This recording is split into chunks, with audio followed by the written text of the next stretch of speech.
welcome to a new episode of IT Conversations. In this episode, I'm going to talk to a very special guest once again. This time, we're still talking about Login VSI, and with me is Michael Kent, Chief Product Officer at Login VSI. Michael, welcome. Thank you for having me. So, we're going to talk about product, but also solutions that we built with those products. Solutions, yeah. So, let's dive into it.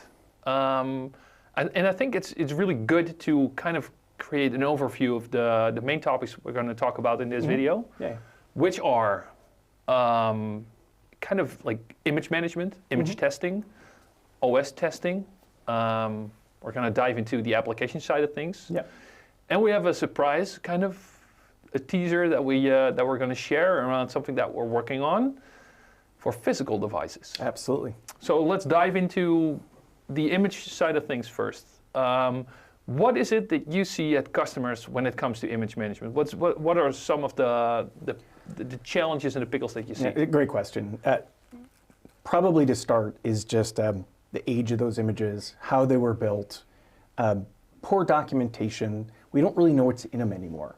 And on top of that, they've been worked over time. So a change applied to a change, and there's a point where you just need a clean start. You don't know how these things are interacting, and you just end up with this collective kind of garbage at the end, right? You don't have a clean slate, and that it weighs you down. It's just like mud on your boots. It slows you down, it makes it more cumbersome to move, and everything becomes more fragile. If you add on top of that all the changes that are coming around, there was 12 major changes for Windows 11 alone. And then you have another 72 security patches, minor patches, updates, just for one operating system. If you're running two operating systems, that expounds. So I think when you add all that together and you have this unknown factor of, what are we going to drag out of the ground or out of the woodwork, it just makes people very nervous. Nervous is I think is a kind of a great word. I think one thing that most of our customers are currently looking at is predictability as well. Yes. And the fact that nothing is predictable when creating, and I won't call them, for instance, snapshot trees, but we've got customers that build complete forests of snapshots. Yeah. Snapshot over snapshot over snapshot, have no idea if something went wrong. Traceability, yeah. When it went wrong. This is where we co-created a service we call IMS. Yeah. And it's, the thing that let's start with kind of like what it brings. IMS by itself is designed to do something we call Desired State Management. Mm-hmm. So we want to know what the end state of an image is. Yeah. And we want to automate everything there is to get to that end state. And the end state should always be the same, the exact same Composable thing. Images, absolutely. Yes. Clean, composable, nimble. If you need to make a change, you have documentation on everything that went into that image. Your service offers the performance testing of that image so that you know if you have to change a component, how that's going to impact your overall capacity, which is important. And that should act fast, right? So we have like numerous customers that have a manual process to build their base image, or even like automated some bits and pieces, but it might take a full day or maybe a couple of days before a full base image is created, applications are installed, it's optimized for the type of broker or cloud service they're using. Whereas we think building that base image should take less than 30 minutes. I agree. I couldn't agree more. It's funny, I was talking with a customer and I said, well, you could almost have nightly builds of your image. Walk in the morning and you have a brand new built image ready to go. So should you hit a 0 day, right? You know that you're only 30 minutes away from remediation. And look, ransomware is what we're all worried about. Healthcare is riddled with it, right? Their entry points to their customers have to be accessible so they can see the patients and meet the patient's need. That creates a vulnerability. Being able to react quickly in that environment is hampered by all the red tape and all the extra work that has to happen to get it through. And with one customer, I recommended that. And they said, well, it takes us about 3 weeks, mostly because of UAT or something like that. I said, what happens if you get ransomware tomorrow? And they just got a very scared, kind of nervous look on their face. I couldn't agree with you more. It should be fast. Yeah. Now, building that base image is one thing, but testing is another. And I think this is where Login Enterprise comes into play. So how is Login Enterprise contributing or like putting the right bits and pieces in to create that predictability for our customers? Yeah, I think it starts with we represent the eyes of the end user. So we're not doing low-level protocol injection. I'm not faking a bunch of HTTP requests. I'm working as your clinician, as your banker, as your investment officer. By being able to represent their real life, as these changes happened, you know how it's going to impact them, and impact them in their terms. I can't check in patients fast enough. Doctors can't pull down x-rays fast enough. And understand on business terms why this is bad. It's very easy to understand that in critical care, speed is life, right? Literally, speed is life. So we start there by representing that end user and giving your customers a way to benchmark and baseline that performance. I know how long it's going to take, so we can manage a better predictability. Then we go deeper into being able to layer in some of the technical details too that help you root cause out really what's going on. Yes, it took a long time for an x-ray to load, but what was taking all of that time? Not just in time, but also in resources on the image. And I think those add a very powerful combination to being able to predict the performance and do it before that image goes out to a large populace. Again, saving them time and saving them frustration. So when it comes to saving time, because I think that's one of the compelling things here, right? So saving time is, it might sound like, oh, right, so we can build a base image in, let's say, half an hour. We can test it maybe in 15 minutes as well, thoroughly test it. And then the conversation we have is, yeah, but, you know, we can... What's that worth? Yeah, what's that worth? Yeah, we can do that as well, right? Yeah. Well, and then you start to talk about the rate of change.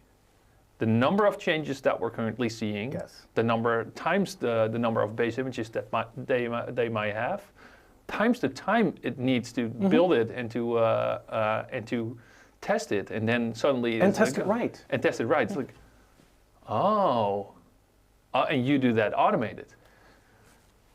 Your service comes in loaded, right, ready to go. A great deal of applications already quantified. Your expertise, and I think in another video when you announced the partnership, we talked about how fortunate we are to be able to work with ITQ. You know, there's a saying, always the bridesmaid, never the bride, but now we made it official, right? Yeah. So we're very proud of that. And specifically ITQ, because of all of the talent you bring and how deep you went into our platform for your customers.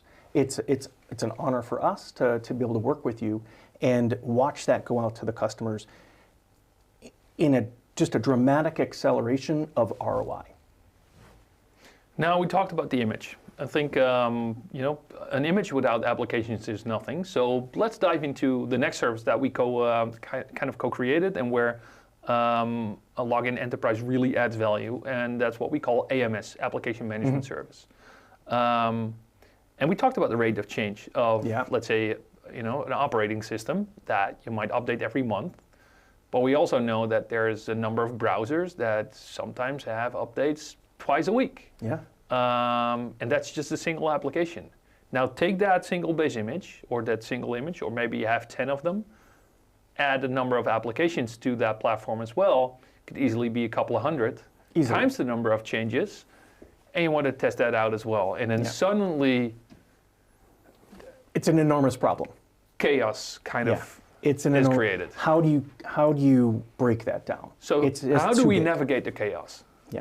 Well, I think methodically, right? And at the end of the day, all of that chaos and all of that effort kind of points to the same thing. You need a structured program to put your applications through.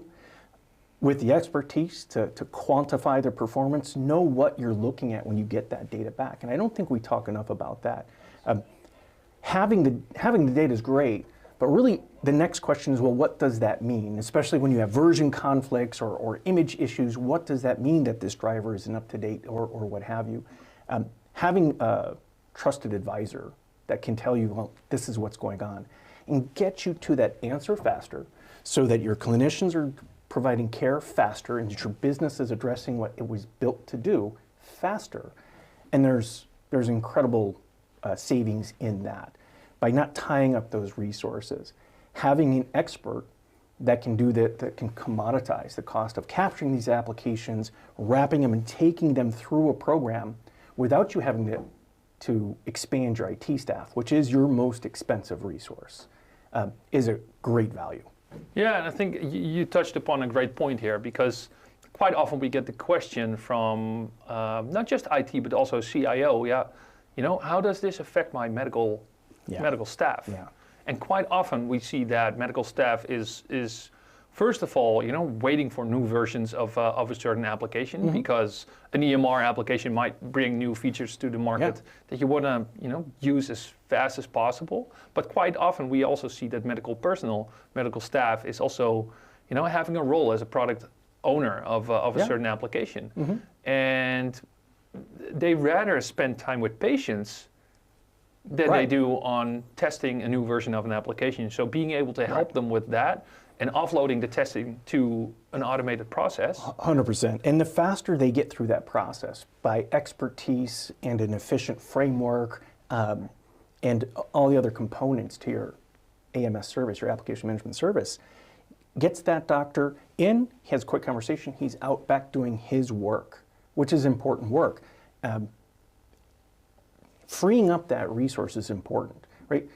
UAT is great, but everyone has a day job. They have their regular job. And every time you put out a change, and think about this, if you had in a day, thank God for DevOps, right? So we have DevOps makes a change, and then it's a small change, because that's what DevOps does. Instead of one big change, we do a bunch of small changes. And I say, hey, Johan, do you mind testing this for you? We just fixed that thing, and go ahead and give it a test. And you get through the test. Well, Johan, stop. We already made another change. I'm going to give you the other change. Here's another change. Someone else found another bug in another department, and I have to fix yours too. I've now wasted your time 3 times in a day, right? That's the enormity that this gets to. And that's just a couple of applications. You get to 100 applications or 1,000 applications. It just, the weight of all that work starts to tax the resources. Having a service that you can just hand it over to, and what you get back is a clean bill of health, and you get on your day, incredible value. Value. Well, and I think combining those two especially makes it a very powerful solution to lower the administrative overhead of IT, mm-hmm. Increasing the security posture of the platform, because we can rapidly apply security patches to a platform if necessary. Safely determine what the impact is. Yeah, so this kind of leads us into the last topic of today's episode, and something that is, I think is really interesting.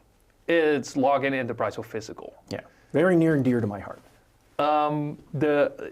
If I'm not mistaken, it was released in 2024, and it was one of the, the biggest features we've seen in a while, mm-hmm. When it comes to really new things. And what's really cool is we had early conversations with customers around Physical, and they constantly questioned, why is this important? Why should I test Physical? I mean, we test virtual, and that fully makes sense. And then we talk about the security side of things. So it's fairly simple for those customers to nowadays, especially with services like IMS and AMS, mm-hmm. to apply a security patch, to test it, to bring it into production without a hassle, right? So they have full predictability of what happens there, and they're in control. What they tend to forget is that the physical endpoint is the main entry point for malicious actors to do something in the enterprise. Yeah. And think about the scale. So your physical endpoints will be larger than your virtual endpoints. Yeah. 4 or 5x, typically. They are remote. And so whether you're using SCOM or Intune or what have you, right? Where you're catching them in their update cycle. Oh, you know, it started to update, but I just powered it off and it sits for a week, or I went on vacation. That machine comes back on your network unprotected, right? Yes, you can invest even more money in policies that say that machine gets quarantined and all that stuff. Now you're taking your user productivity off the table, right? So the fleeting of this and all of the machines out in the world in these remote corners, a lot of times back office folks, finance and et cetera, it takes even longer. You don't have the benefit of that instant gratification that you get with VDI and images, where I can update in 30 minutes and repoint to everyone, and now I'm protected. Much easier to do, and one of the benefits of VDI. Not so when you deal with just laptops or desktops, right? Much bigger problem, much harder problem, much more intensive resource problem. The statistic was that if you had a help desk, a tier 1 help desk, they could handle 40 or so desktops. When it got to laptops, that dropped to 1 to 5. That's how much more effort it takes to manage a laptop compared to a desktop. And so you can imagine how that puts a strain on those resources. The physical use case really, it's really two pieces. One is I have a fleet of equipment. If I've been in business more than 5 years, I have new laptops and I have old laptops. And as all this software pushes and comes out faster and faster, those old laptops get left behind quicker and quicker, right? So you can push an update that can invalidate 10% of your hardware. Now all of those people are watching the wheels spin and login is terrible and they're filling your help desk queue with tickets, all because you updated a version of a browser that now offloads to the CPU and takes up so much more resources that they are not prepared to handle, right? So there's a very practical performance aspect of where you are in your life cycle of that inventory. And then there's the security. Well, we want to be secure. So that means I need my latest agents, and maybe 2 or 3.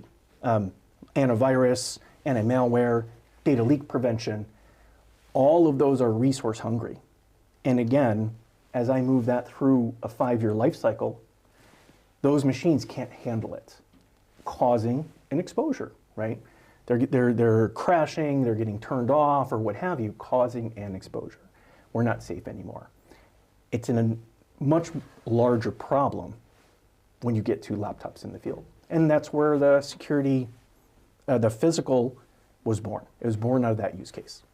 Yeah, I think it's a perfect use case, not just to, to focus on, again, that predictability and be in control, but also ultimately to lower administrative overhead. Absolutely. Because quite often, if you have an estate of different types of endpoints, it is a lot of work to test. Yeah. It is a lot of work to manually test.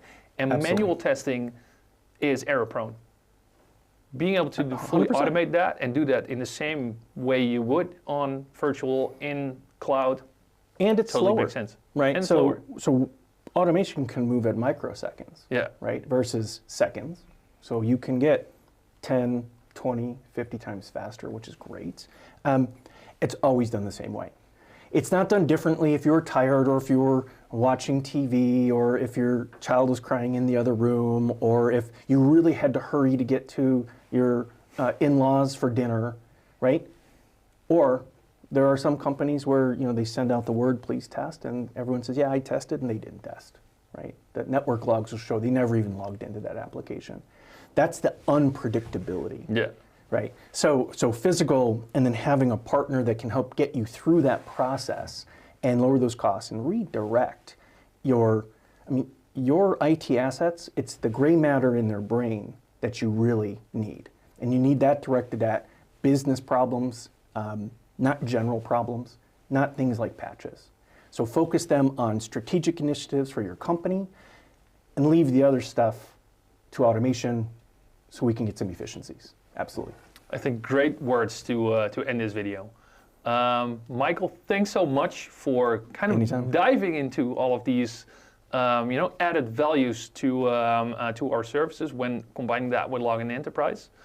If you have any questions about IMS, Image Management Services, and how Login Enterprise can be used to test all of the changes that you apply to your base images, but also how we can fully automate the build of those images using Sesired State Management.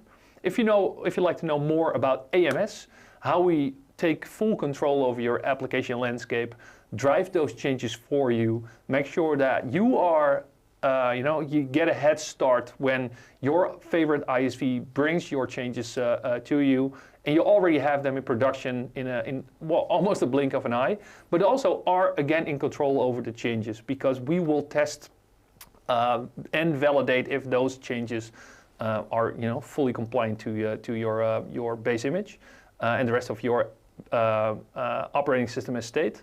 And finally, if you'd like to know more about the stuff that we are now doing with the physical endpoint, and this couldn't make me more enthusiastic, because we'll be releasing some really cool videos in the upcoming months about some of the things that we're doing in this regard.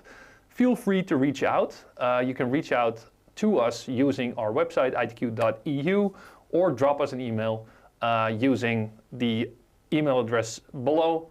For now, thanks so much for watching, and we'll see you in the next video.